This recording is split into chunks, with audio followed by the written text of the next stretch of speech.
rivalry restored. Notre Dame and Michigan reunited after a 4-year break.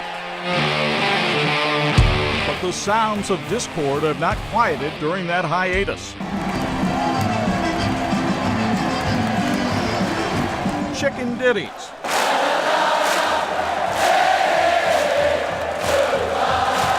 And blowout serenades still echo fresh in our ears. Tonight, those recent slights and a whole lot more history are the background as two of the game's great behemoths collide.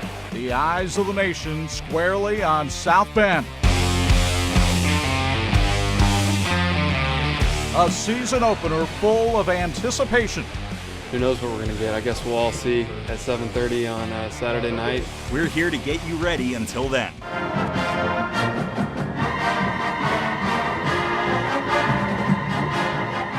Live under the lights of Notre Dame Stadium, this is News Center 16's Countdown to Kickoff.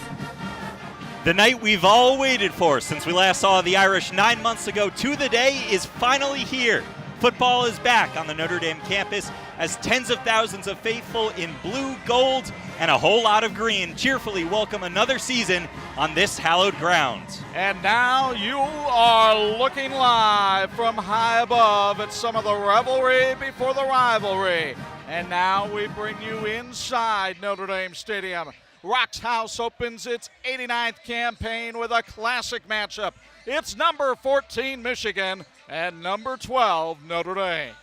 Good evening and welcome to News Center 16's Countdown to Kickoff. I'm Alex Wilcox. And I'm WHME Sports Director Chuck Freeby. The return of Notre Dame and Michigan to each other's schedules is where we begin the countdown. A rivalry restored tonight with so much on the line for a season opener.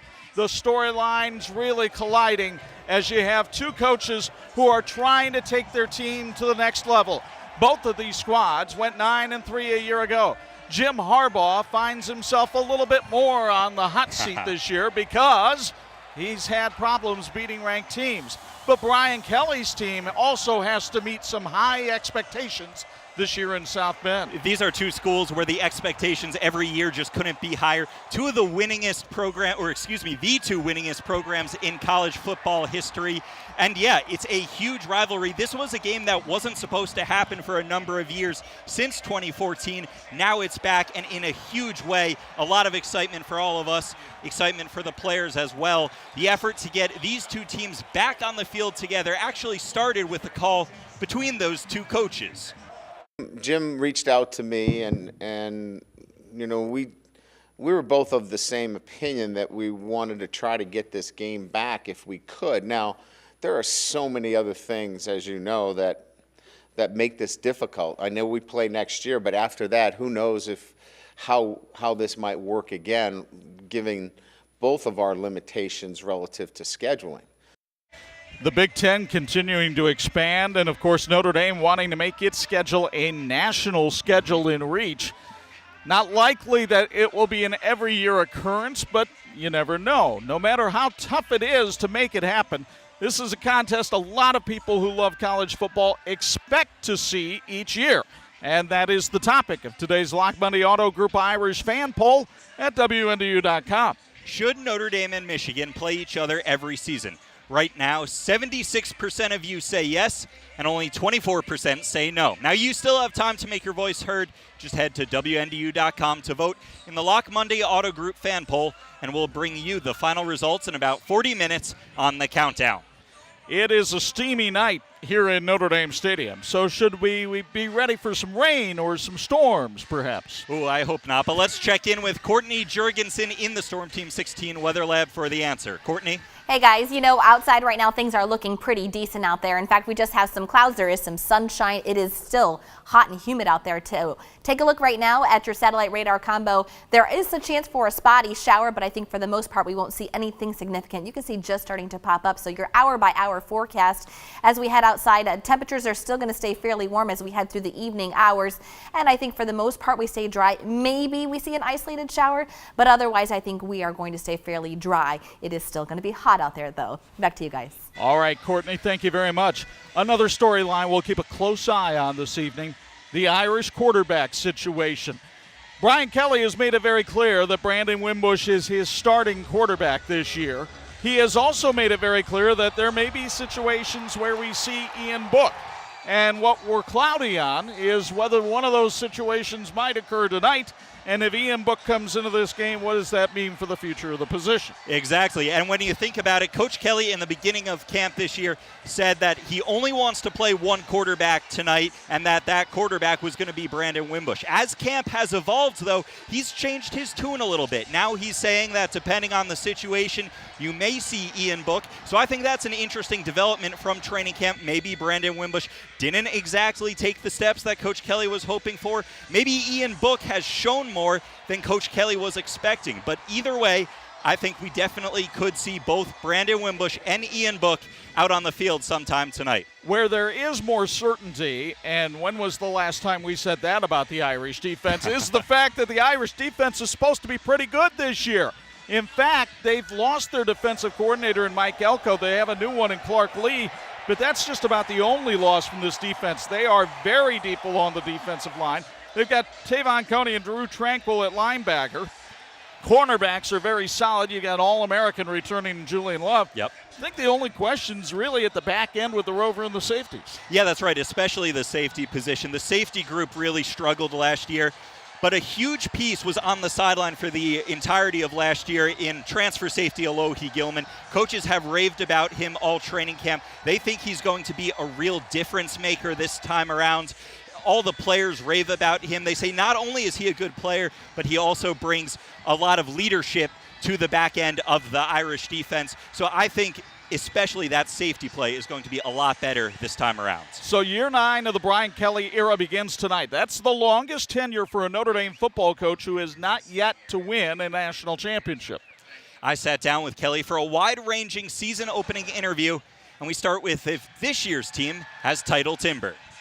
All right, Coach, we know the mission here at Notre Dame, graduate all your players, win a national championship.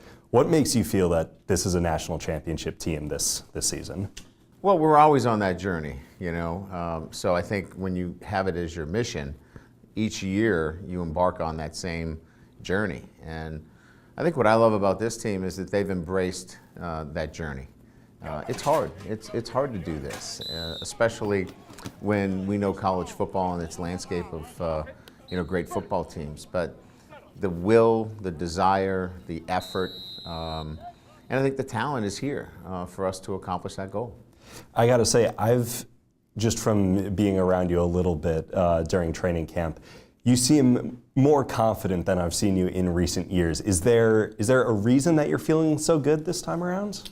Well, I think first of all, if you were around me last year, we had 2 quarterbacks that hadn't taken a snap. That's a little uneasy going into an opener.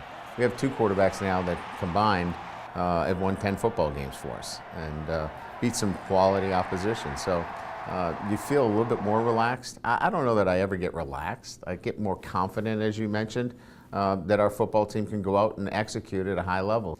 How different is the feeling now coming off a 10-win season versus last year when you're coming off a losing season? Well, that probably goes to your last question in terms of knowing that we can be successful if we just apply the traits necessary. If there's an attention to detail, if our guys have the right attitude, which they do, if they're gritty. We're going to have to fight through some games here. It's going to be a tough schedule. And we're going to have to fight through some tough opponents on the road, at home. We open with Michigan. That's going to be a great opponent, and we're going to have to show some grit there. Of course, last year, November was the problem for you guys. You were riding high going into it. The Miami debacle, another loss against Stanford. What makes you think that this year's team has what it takes to win come November? I don't. But that's the great thing about this. You go back to work on it every year. You learn from the year before, and you plan accordingly. You take into account past experiences, and you hope to build off of them. So we know that November has been important. We knew that in January. So we trained accordingly to make sure that the month of November was better for us in terms of our health. We've got some things that are working for us in that regard in terms of we've got some freshmen that could be available for us with the new 4-game allowance for freshmen. And we really are second year in our weight training program where our kids are bigger and faster and stronger. And so we've done a lot of things, but there's no guarantees. You still have to go out and play and execute. Much more of my conversation with Brian Kelly, including some insight on his offensive line, coming up a little after 7:15. Right now, though, we're just getting started on the countdown. Up next, a match made by the Notre Dame-Michigan matchup. See how this game 30 years ago brought a couple with deep ties to both teams together. And here's your first Subway trivia question of the night. Notre Dame, Michigan 1988 will always be remembered for Reggie Ho's heroics. But who scored the lone Irish touchdown in that thrilling win 30 years ago? The answer when the countdown rolls back in 2 minutes.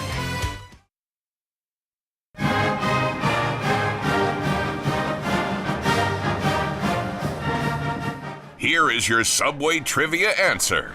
30 years ago this month, we saw an absolute classic between these two teams here under the lights in Notre Dame Stadium. Reggie Ho etched his name in Irish lore that day with 4 field goals. But it was Ricky Waters who got the scoring started on a punt return, the only Irish touchdown of the day, on their way to a season-opening 1917 win. Very memorable night for those of us lucky enough to be there as the Irish began their run to the national title in 1988. And that evening is extra special for one local couple. Let's bring in the countdown's Lindsay Stone. And Lindsay, it ended up being one of the most important days in their lives. Yeah, Alex, that is exactly right. Many remember the 1988 Notre Dame-Michigan game by the field goals made by the Irish and the almost field goal made by the Wolverines. But for one couple I met, it was the start of something far greater than a Notre Dame win. A rivalry since the beginning. 2 teams. 2 rivals with so much history and tradition. The enemies go head-to-head once again. Just like the fans. Am I a diehard? Absolutely. Yeah, there's no doubt about it. Ted and Peg Hartman are no stranger to the Notre Dame-Michigan rivalry. Ted was born at the University of Michigan's hospital, and his family loyalty to Michigan runs deep, just like Peg's. My maternal grandfather played football at the University of Notre Dame in 1906. But the rivalry is a little more fierce in their household. It's the beginning of their love story when the two met 30 years ago at the Notre Dame-Michigan game. I had a mutual friend call me to check on status of tickets for the Notre Dame-Michigan game. He had a friend who wanted to go, and the friend happened to be Ted. 13 months later, they were married in the crypt at the Basilica. We had Michigan shirts underneath the tuxes, and we had Block M lapel pins. In order of importance, Michigan football, our kids, and then I think me. All right, well, welcome to the Michigan room. Ted's such a diehard, he's got a whole room dedicated to the maize and blue. We have here the collection of some of the ticket stubs. This is all of the games that Peg and I have attended, including here I have the ticket stub from the game we met at. Certainly more passionate than Peg. She's a lot more forgiving when it comes to football. I tend to go neutral on Notre Dame-Michigan games. Easier to survive the day. This being the 30th year, it's going to be... It'll be special.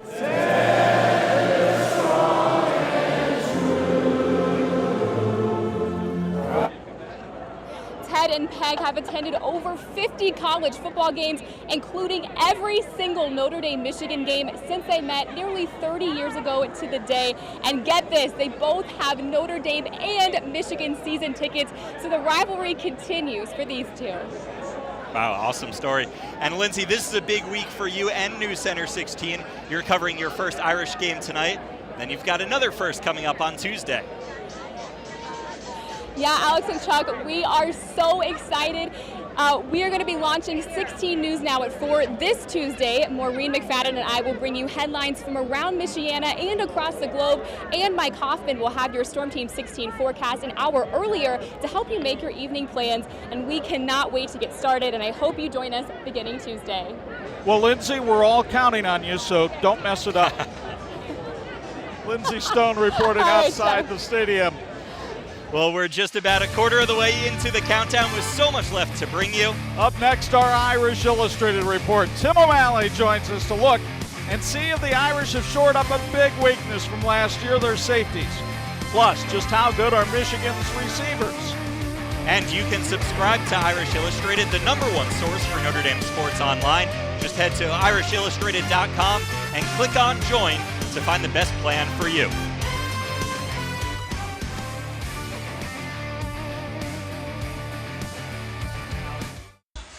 Back on the countdown with our Irish Illustrated report. Tim O'Malley joins us. Good evening. We start with the Irish safeties. A year ago, you had as many interceptions as they did. How much have they shored up that weakness? You know, I think they threw some numbers at it, but they also threw a little bit more talent at it. You have Alohi Gilman from Navy, the transfer in, who Brian Kelly was pretty frank would have started last year in that situation. And I really think that Nick Coleman, it's going to be hard for Notre Dame fans to believe this until they see it, because he really hasn't had a great career here. But boy, he looked good in camp. And it seems like Brian Kelly keeps throwing out names, 7 names at a time. Look, his backups are former starters, and now he has a couple guys he can trust. So they will have an interception this year, but that's really not what you're looking for. I think a solid season from the safeties is not too much to ask. Now, they could be tested early in this one tonight. Of course, though, Michigan lost their star wide receiver, Tariq Black, a couple weeks ago to an injury. But even still, how good are these Michigan receivers? Well, Donovan Peoples-Jones, I think, is a #1 receiver in his own right, but I really think that they're going to make it up from just using the tight ends more. They have a couple of mismatches. In Zach Gentry, he's probably closer to 6'8" than he is listed 6'6". And then you have Sean McKeon. He was a rookie of the year, or the rookie of the year last year for the squad. And, you know, when you use in the modern offense, you have 2 tight ends out there, a couple backs. I think they can get by. Now, Tariq Black was a weapon, and obviously that definitely aids Notre Dame, and it would have made Donovan Peoples-Jones an even tougher cover. Absolutely. I wanted to talk about recruiting, but we're a little short on time, and I know the subscribers may have already seen this, but for those who haven't seen it already, give us a game prediction and a season prediction. You know, the game prediction is I have not wavered yet from the low-scoring game. I can't see anything but a low-scoring game in this. It wasn't a direct homage to 1988, but I'm in the 1917 range. Oh, I do think there will be more field goals than touchdowns scored in this game, and you know, if Notre Dame does win this game as predicted, I can see them doing better than what I'm about to say of 9-3. But with the road games, the 4 true road games, I really see Notre Dame dropping 2 on the road again, and I'm not sure they make it through the home slate unscathed. So I'm on the 9-3 range. Well, that's typically my prediction. We'll see if that's the case at the end of the night. You can subscribe to Irish Illustrated.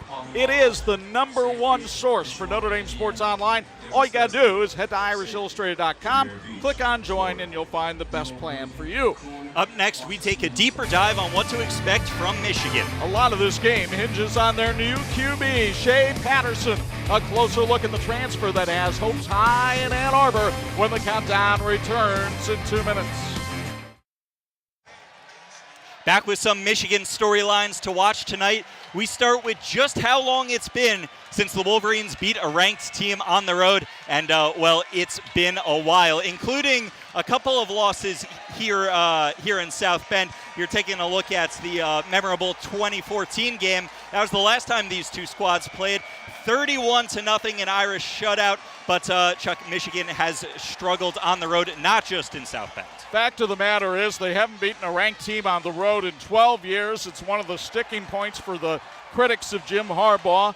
He has blown games at both East Lansing and Columbus, and it is a huge concern for the folks in Michigan. What is a big hope for the folks in Michigan is their new quarterback. He's a fellow by the name of Shea Patterson. He's a transfer from Ole Miss, and he gives Michigan something that they haven't had in a couple of years, and that is a mobile quarterback and a dual threat, somebody who can throw it and who can run it. Last year, Michigan only got 9 touchdowns out of the quarterback position. That's inexcusable.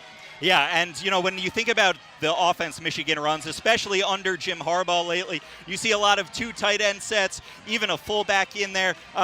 It'll be interesting to see just exactly how Jim Harbaugh utilizes Shea Patterson with his mobility, with his arm strength. That'll definitely be something to watch for. Now, Patterson's coach and the quarterback himself tell us how his transition to the maize and blue has gone so far.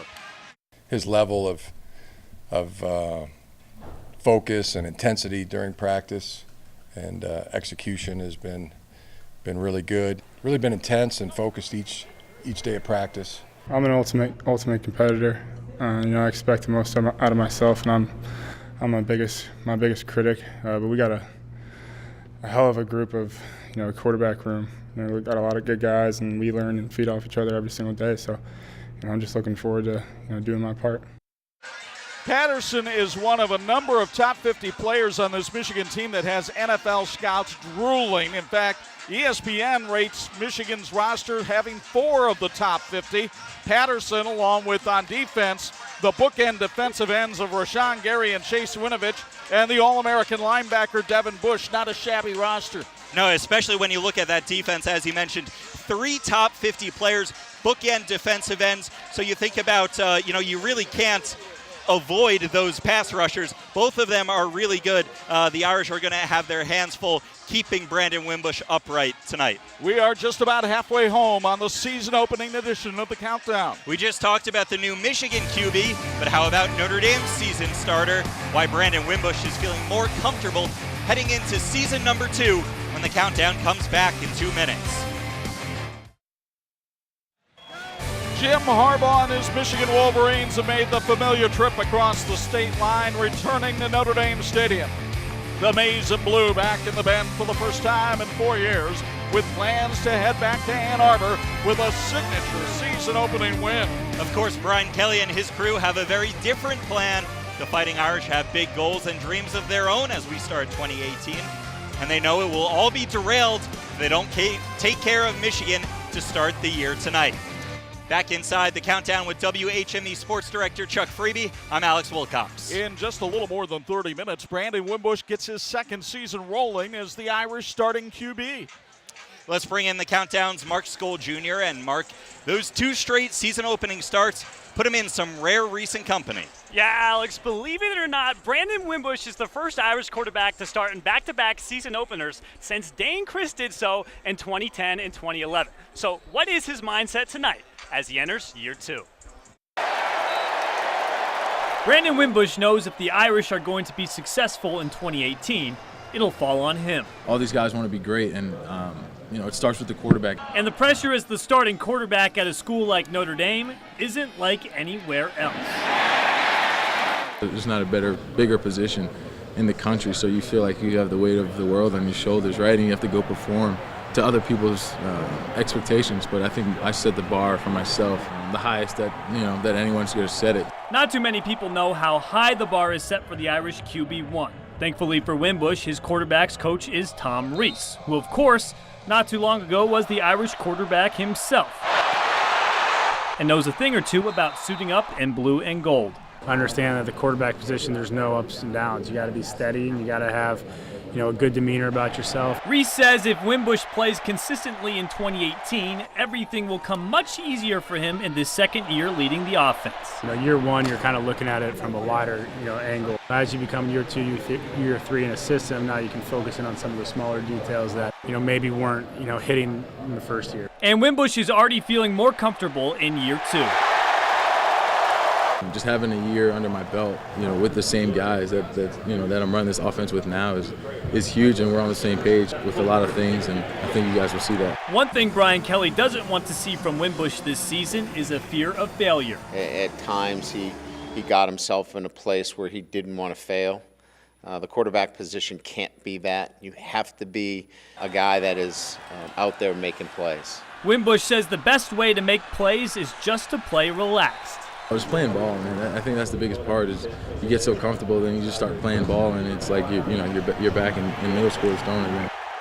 Wimbush has tried his best to minimize the pressures of being the starting quarterback for Notre Dame. He even went 0 dark 30 on social media. He thinks that will keep him more focused on the upcoming 2018 season. Guys, I'll see you in a bit. Back to you. All right, thank you very much, Mark. We are honored to have the 1988 National Championship team in the house tonight. And this is Pat Eilers, who many of you may remember was a member of that squad. But Pat was a unique member of that squad because you transferred into Notre Dame from Yale. What was it like to assimilate into that squad that year? Well, we have our, as you mentioned, the national championship reunion, and having Coach Holtz in town talked about the composition of that team. You had guys transferring in from the East Coast. We had a lot of guys that came from Coach Faust's era, and Coach Holtz added a lot of his players. But what it came down to is Coach Holtz, often says trust, love, and commitment. And we weren't the best talented football team, but we were the best college football team. You guys definitely did have a lot of talent, though. And you started off that campaign, much like this season, with a big win over Michigan, a Saturday night game. What do you remember from that game? The Saturday night game, well, this is when Reggie Ho, who is now a cardiologist in Philadelphia, came in and had, just scored field goal after field goal after field goal. And that was a guy who was a walk-on, practice in the parking lot, and we beat Michigan. And there's no better way to start a season than playing the University of Michigan in South Bend. And what kind of memories do you have when you get together with this group as you have this weekend? We just have a lot of memories of, Coach Holtz was a phenomenal coach. Definitely always wanted to coach at the University of Notre Dame, but you had to earn it. So the first couple years you were afraid to go to practice, and if you survived and you proved that he couldn't keep you down, then you got a starting job and you could represent Mary on the Dome, as he would often say. So we were always playing something larger than just ourselves or just our team. We were playing for the Mother Mary of God. I don't know how he still looks like he could play, and I've turned ashen white, but it's great to see you again. We've got a lot more to share with you on the countdown. Up next, I look at a group a lot of Irish fans have high hopes for this year, the Notre Dame defense, and some of that unit's stars tell us what to expect from them. And here's another Subway trivia question. The Irish and Wolverines met in the first ever night game at Notre Dame Stadium. When was that contest, and what was the result? The answer when the countdown returns in 2 minutes.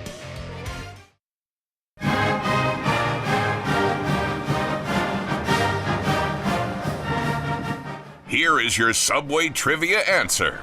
The Irish and Wolverines met in the first ever night game here in the stadium a few weeks short of 36 years ago, September 18th, 1982. And it was a good one. Michigan battled back from a few big Notre Dame leads, but they didn't have enough to make the comeback complete. The late, great Dave Duerson sealed the deal with a late interception, and the Irish won it 23-17. It was a great moment supplied by the Irish defense that night, and they will need to supply some more this season. No question. Anytime Notre Dame has had a championship contender, it has had a defense like Perry Mason, one that never rests. When you try and describe the Notre Dame defense, it's really very simple. Our mentality is to go in and punish our opponent, and that's our identity. Humble workers, tough, competitive, and first class all the way. Notre Dame has a new defensive coordinator in Clark Lee, and the 36-year-old is not exactly a philosopher. I want to have calls that the guys are confident executing and really that allows them to shine. That's my responsibility, is can I put them in position to not be thinking but be doing.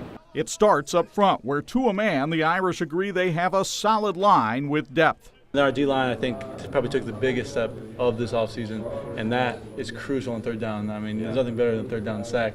There is also experience at linebacker, with Drew Tranquil joining last year's leading tackler, Tavon Coney. Just veteran group overall. We got a lot of playmakers and guys who has experience that can go out there and make plays. Julian Love emerged as one of those last year, surging to All-America status. The Irish are firm on the corners, but what about the back end? Notre Dame had 0 interceptions from its safeties last season, but personnel changes may have remedied the problem. Alohi Gilman, he's going to be a great addition to our defense. His physicality, his ability to cover, his football intelligence, his ability to communicate is going to be an excellent addition to our team. So the Irish have talent and depth. Will that be enough tonight to solve the puzzle that is Shea Patterson in the Michigan offense? Again, they're keeping it simple. How do you rattle a guy like Shea Patterson? Oh, you hit him. simple as it gets. The Wolverines gave up 36 sacks last season. They went out and brought in former Irish assistant Ed Warner from Ohio State to be the new O-line coach. Keep your eyes on Michigan left tackle John Runyon tonight. He needs to have a big game. When Brian Kelly took Notre Dame to the title game back in 2012, they relied on the defense. We'll see if that's the case this season as well. Well, there's still plenty to talk about coming up on the countdown. Up next is Sports Beat. Darren Pritchett joins the conversation. We'll look at the two head coaches, Brian Kelly and Jim Harbaugh, and talk about what tonight means to each of them, coming up in 2 minutes on the countdown.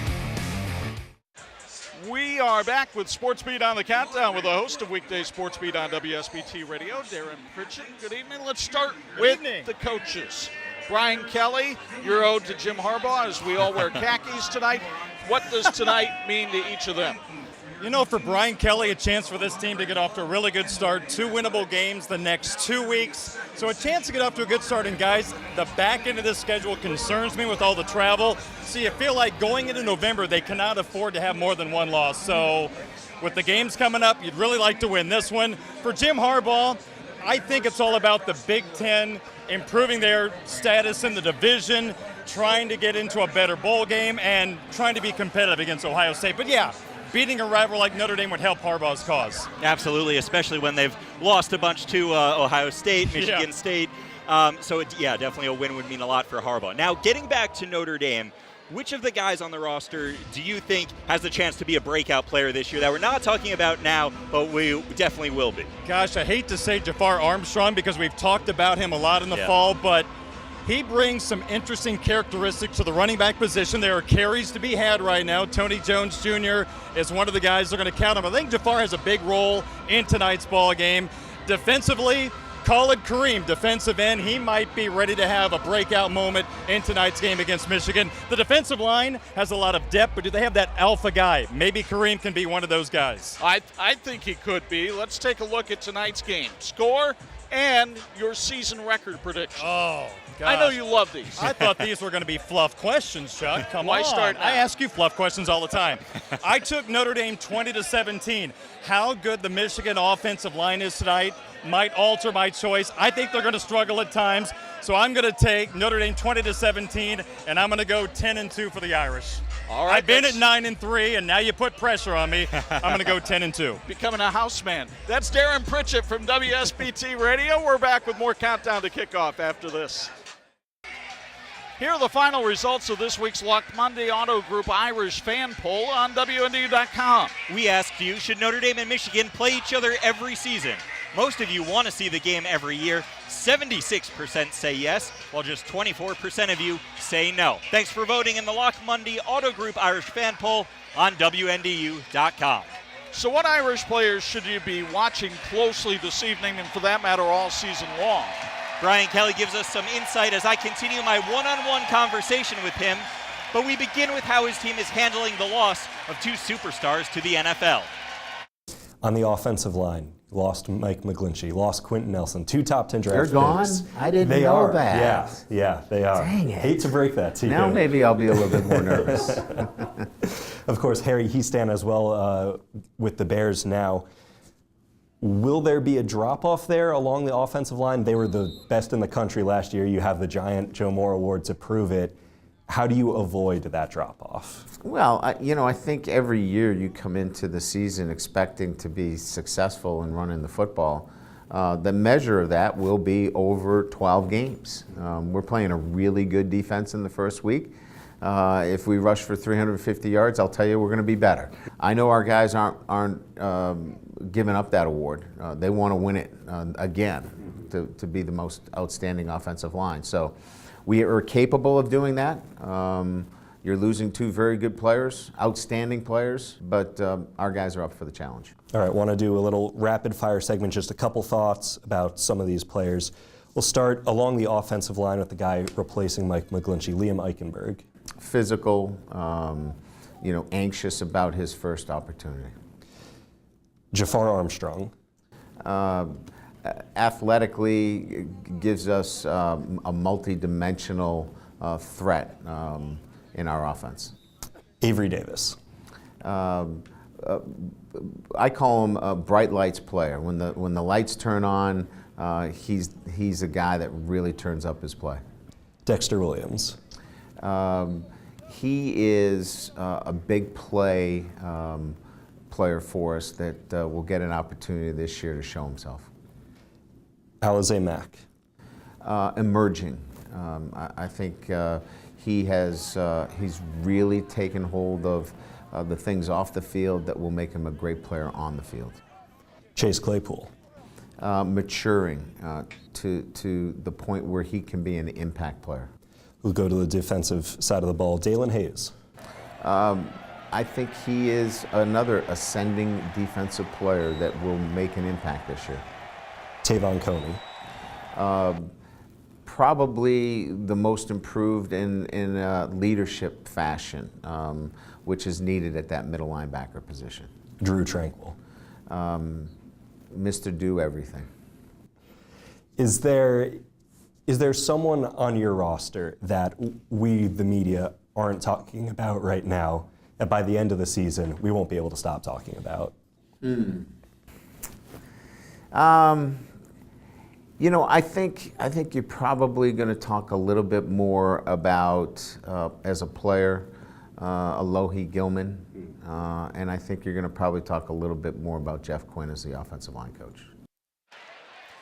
So Pritchett says Jafar Armstrong. Coach Kelly's thinking it's going to be Alohi Gilman as the guy to watch. I'll take either one. I hope we don't talk much about the coaches, because usually when we do, it's not good. Right. Up next, it's our Irish keys to the game, the X Factors and predictions. Hard 4 Wins Casino, what to watch for in 2 minutes on the countdown. Back on the countdown, Mark comes to the big people's table for our 4 Wins Casino, what to watch for. We start with our Irish keys to the game, Mr. Wilcox. I'm going to keep it simple here. No turnovers. If the Irish want to win the game, they can't turn the ball over. I think it's going to be a physical, low-scoring, close game, and in these close games that often come down to 1 or 2 possessions, especially with a really tough Michigan defense, you can't turn the ball over, and that'll go a long way towards keeping Brandon Wimbush's confidence up. And my key to the game is actually protecting Brandon Wimbush. You can't let him get flustered early on, because if he gets flustered, it's going to affect the rest of the game, and that is a good Michigan defense. So my key to the game is protect Brandon Wimbush. 88 team is behind us. I'll use an old Lou Holtzism. Most rushing yards wins. Okay, now the X Factors. Who'd you go with? I'm going to go with the quarterback, Brandon Wimbush. He's, as Mark told us, he's the returning starter for the first time in a while, but he's still a little bit of an unknown. Will he last the whole game? If he does, I think the Irish can pull this out. And for me, I got to go with offensive coordinator Chip Long. The offense, they lost so much. You lose 2 top 10 draft picks on the offensive line, not to mention Josh Adams, a 1,400-yard back, and it's going to be tough. So Chip Long, he's my key to the X Factor. Liam Eichenberg makes his first start tonight, and he has to line up against an angry, mean fella by the name of Rashawn Gary, who may be an NFL first-round draft pick. He'd better do his job well. Prediction time, quickly with scores tonight. All right, I'm going 19-17 Notre Dame. That was the score in 1988 when you weren't Notre Dame around beat you. How Michigan. would you know? I'll go 24-21. Justin Yoon, field goal wins it. Notre Dame wins this one 21-20. Something dramatic at the end of the game will happen. Irish record at the end of the year? I'm going 9-3. I think they drop a couple of those end of the season tough games in November. I'm feeling pretty optimistic. I got them going 10-2 with a chance at the playoff.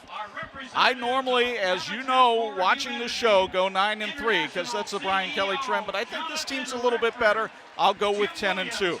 Up next, we'll show you some of the pregame ceremonies here in the stadium as the countdown comes back in 90 seconds.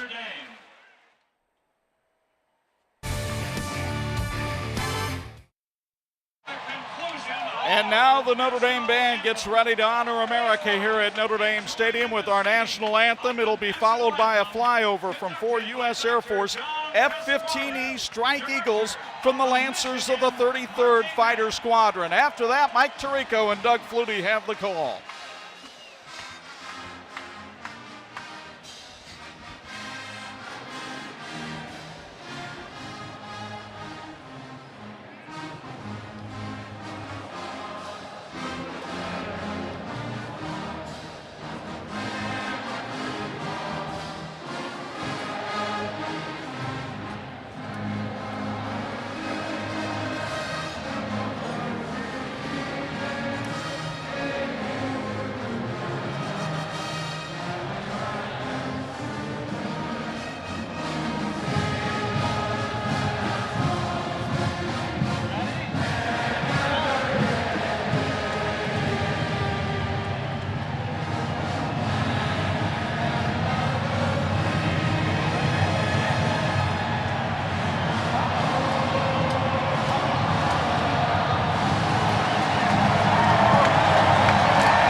amazing and stunning sight as those 4 fighter jets, the F-15Es, fly over Notre Dame Stadium.